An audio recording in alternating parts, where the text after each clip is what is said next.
but almost finishing in my group. And the work has been done in collaboration with a lot of external collaborators. In particular, I would like to thank Piero De Cleva at the University of Trieste, Anna Kralov at USC, Christoph Harzig at Ruhr Universität Bochum, Henry Koch, actually my colleague Klaus Müller at DTU, and Aurora Ponzi in Croatia, and some experimentalists, in particular Martina and their team in Trieste, and Stephen Leone in Berkeley. And the funding from the EU network COSIGN and the Danish Research Council. So what we work on at DTU is to develop methodologies for theoretical spectroscopy and for the calculation of molecular properties. And we implement these methods in a bunch of different computer codes, because we would like to let other people use them as well. And the codes we have been working on historically is Dalton, but since 2017, when I joined DTU, we also started working on QChem, Tubermol, ET, and Mata is also doing some work in Dirac. And with the methods we develop, we aim at trying to use them in collaboration with experimentalists to interpret new experiments, in particular using synchrotron, X-FEL, or laser tabletop techniques. So we have four main research focus areas in spectroscopy, and what I'm going to talk today about is the two on the right, which I highlighted with these red boxes. I'm going to talk about X-ray related type of spectroscopies and photoionization effects, photoelectron spectroscopy in the UV regime. So I call this part 1 and part 2, and the talk is split naturally in these two groupings. So what we do to describe spectroscopic effects is we solve in one way or the other the time-dependent Schrödinger equation. We adopt primarily a perturbative approach for what we present today. So it's either response theory, maybe with a flavor of damping introduced to damp possible resonances in some cases, like RIX, but I'm not going to talk about RIX today, not much at least. And one of our favorite wave function representations is the couple cluster wave function, which is written here on the right, where we have an exponential parametrization of excitation acting on a reference wave function, which is typically the Hartree-Fock wave function. So I will start by discussing a little bit of core level spectroscopies, and in particular, there is a bunch of different spectroscopies one can look at, exploiting X-ray radiation. One can look at absorption. So in all cases, what is done by light is to promote or excite one way or the other electrons that reside on the core, so very close to the nuclei, to the nucleus, and one can promote them to an occupied orbital. One can eject them, as in XPS. One can promote and then look at what happens when an inner, say, an inner valence electron falls down to fill the core. One can have the two effects combined, absorption and emission, and look at RIX. So we have both the promotion of to a resonance in the core, and then the emission of concerted emission of the light due to the decay of a valence electron. And one of the reasons why we started looking into core was about 10 years ago is that there's a lot of interest in this type of phenomena nowadays because of the development of synchrotron radiations.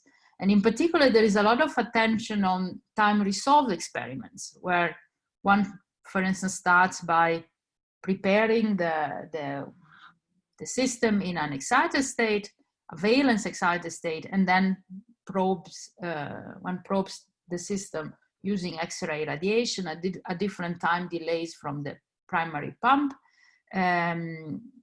which allows to follow the dynamical behavior of the system during the decay.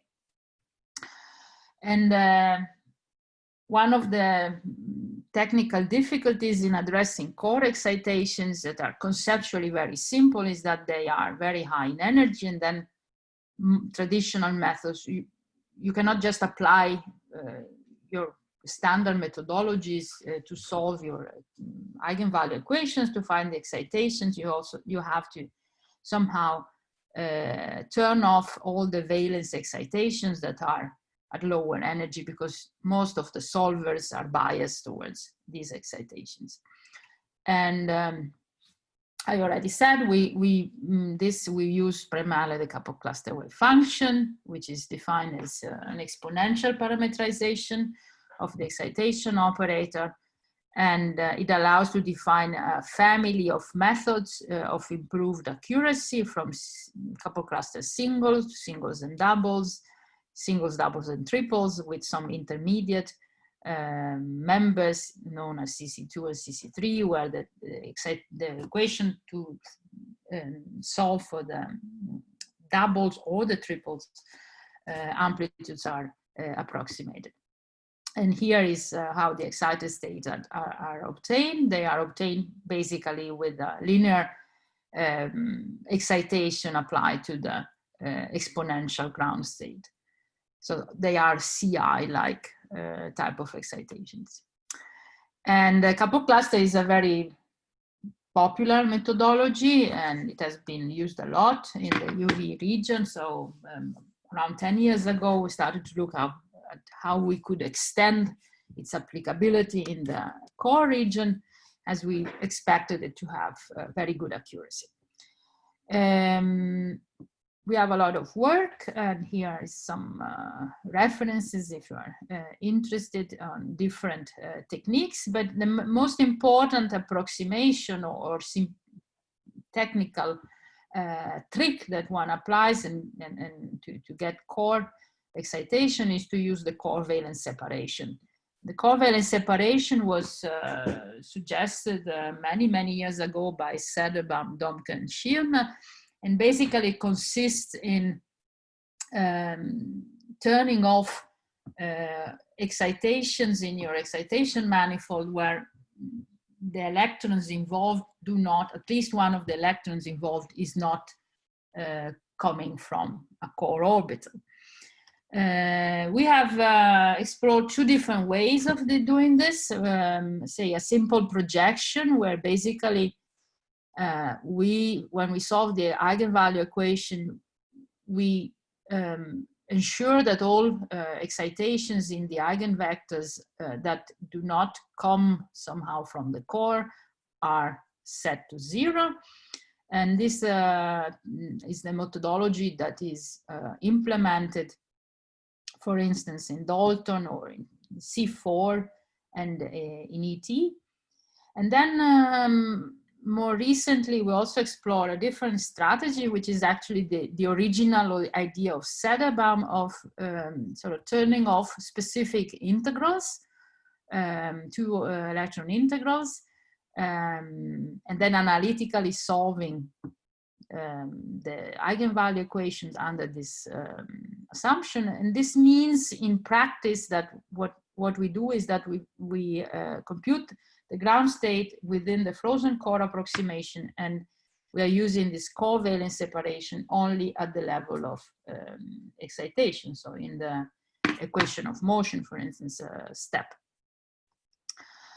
The two methodologies are yielding very similar results. Here are a couple of examples of neon and water, and the only difference is actually that the frozen core-valence technique has a better cancellation of error, so in general gives smaller shifts. I don't know whether you can appreciate this, compared to experiments. So in this second CVS method, the shift to align the computed curve with the experiment is only 0.2 eV, whereas if we only project at the level of the excitation step and keep the ground state fully correlated, the shift is actually of the order of 1 eV. Otherwise, the structure, the spectral features are very, very similar.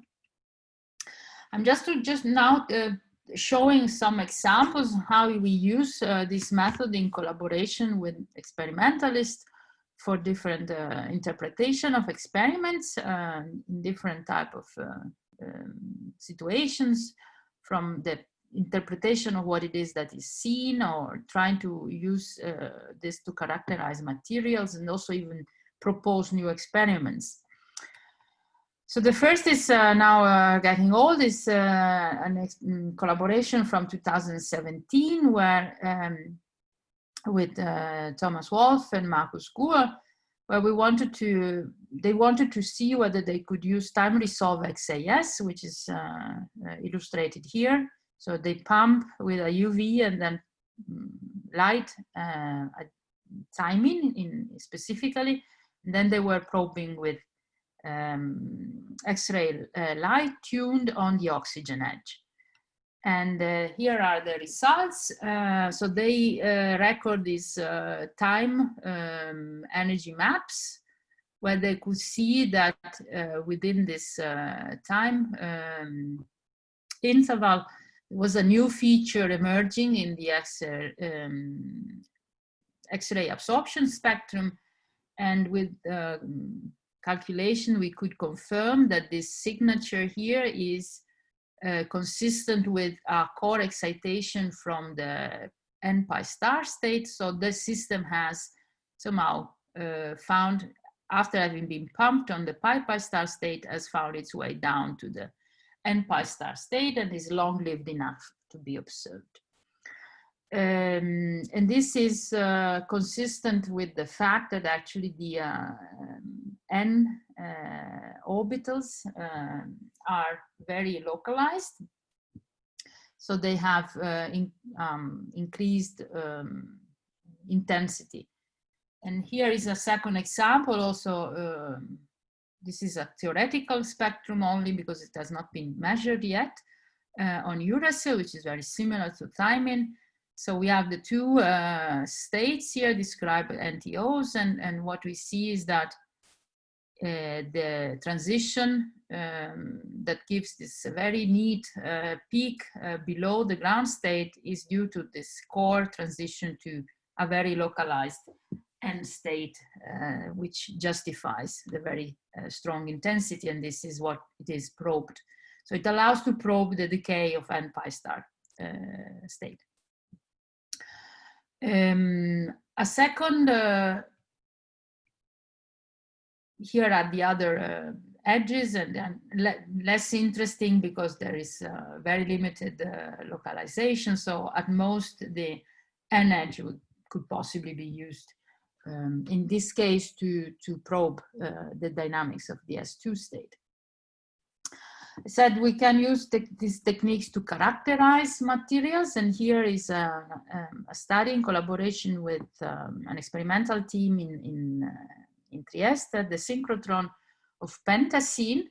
They suggested they could use picosecond time resolve absorption to track the formation of triplet excitons.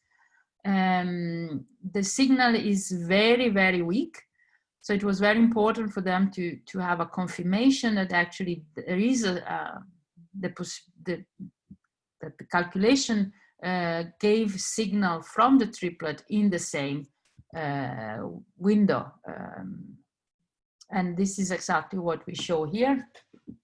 We do have detect absorption from the first triplet excited state in correspondence to the experimental observed signal. As I said, there is a time domain region here, dimension, and so to include that in the description of the experiment, one should also do an excited state dynamic simulation. And we did this on pyrazine as a theoretical experiment where we adopted a model that for the pump process involving 3 excited states, the state on which the system is pumped, and then a decay through 2 excited states, B3U and AU, that oscillate in time. This was proposed by Sala a few years ago, and it has very much been debated in the literature whether this AU dark state is actually involved or not. And very recently, we started a collaboration with Leone's group in Berkeley. They had measured the pump probe time resolved spectrum of pyrazine at the carbon edge, and they have they observed the emergence of 2 very relatively long-lived signature here. And our calculation, I don't have the time to go much into detail, but doing all the dynamics, we actually think that what they observe, and here is in black up here is the transient signal at 220 femtosecond, is consistent with the inclusion of the AU, which is here on the right. I don't know whether you see my mouse, but yeah. So we think that their experiment and our calculation are consistent and confirm the presence of the AU state. This has, of course, it's unpublished work, but this is the interpretation we have. Also, in collaboration with Leone, we look at different challenging systems. They managed to do in the X-ray regime a study where they took benzene and through a 2-photon mechanism, they managed to ionize it. And then they measured the X-ray absorption, and they needed to know whether first of all, they are actually measuring the ion, so whether the ion was formed, because they observe a spectrum, which is here at the bottom, on the right-hand side. But one could speculate whether it's the radical that has been formed, or it's simply the excited molecule in the valence excited state. And also one could speculate whether there is 1 radical or there are 2 radicals, because this is one of the systems that has Jahn-Teller effect. The results of our calculations are on the top, and what they show is that the characteristic feature of the formation of a system with a singly occupied orbital, the SOMO, is this E band, and we confirm that. And then there is a splitting of the 1s pi star transition of neutral benzene into 2. And our interpretation is that actually the splitting is primarily due not to Jahn-Teller, but actually to spin coupling of the 3 unpaired electrons, the one in the core and the 2 electrons in the pi and pi star orbitals.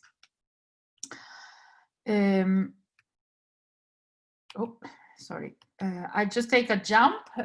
This is an example, as I mentioned it, of a proposal for a new experiment. The idea is to first pump in the excited state and then use ionization of the core to probe the system. Again, uracil as a case study, again, the same 2 states.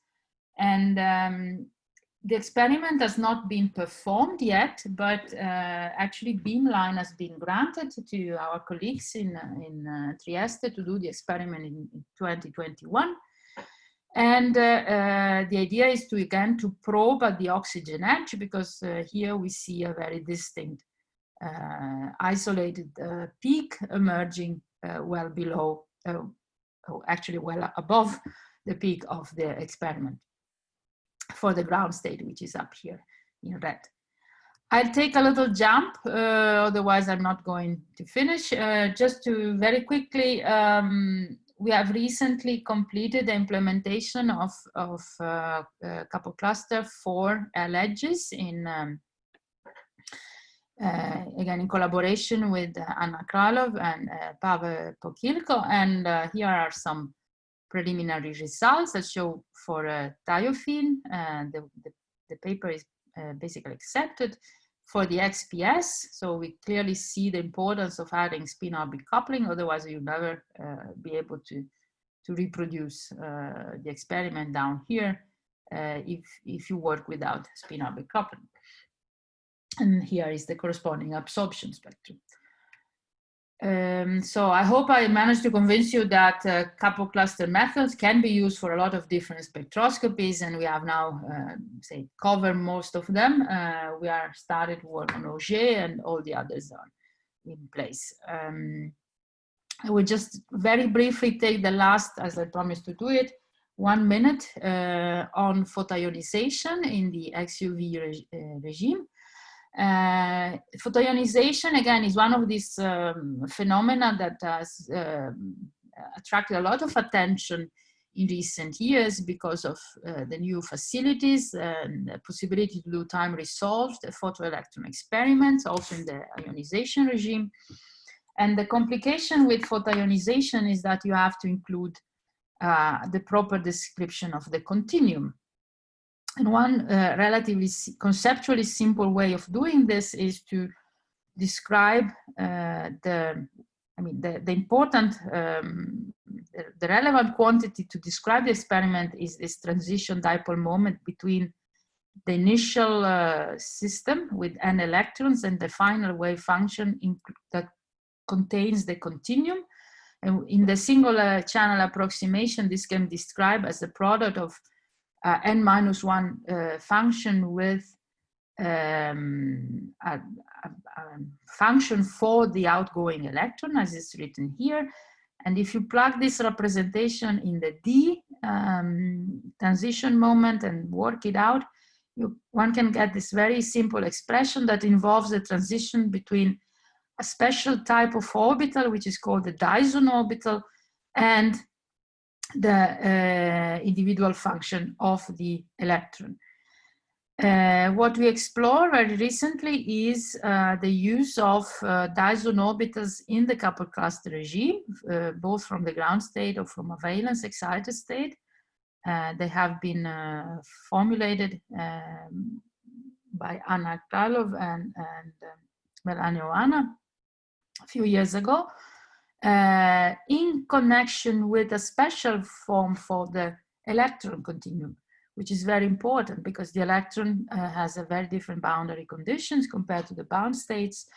And instead of using plane wave or Coulomb wave, which are two simple analytical functions you can choose for the electron, we use a multi-center B-spline basis and solve the eigenvalue equation for the outgoing electron in this basis at the DFT or at the TD-DFT level. Here are a reference if you want to learn more about B-spline. It turns out to be very important. I think I'd focus on these two examples. One is, well, this just shows for the failure of plane wave and Coulomb waves representation for the continuum in 3 cases, 3 different channels for water. Even with the couple cluster Dyson orbital plane wave, which is the sort of reddish curve here, and the Coulomb, which is the violet, they are completely off compared to experiment. Where the B-spline, either with DFT or with the CC Dyson orbital, work pretty well. And another very striking case is argon, the Cooper minimum in argon, that where all methods now, even with B-spline, fail unless a TD DFT representation for the continuum in the B-spline basis is used. And here is shown, we have results on the right from the ionization from the 3P, which is the dominant one. And we can also capture the Cooper minimum of the 3S ionization channel.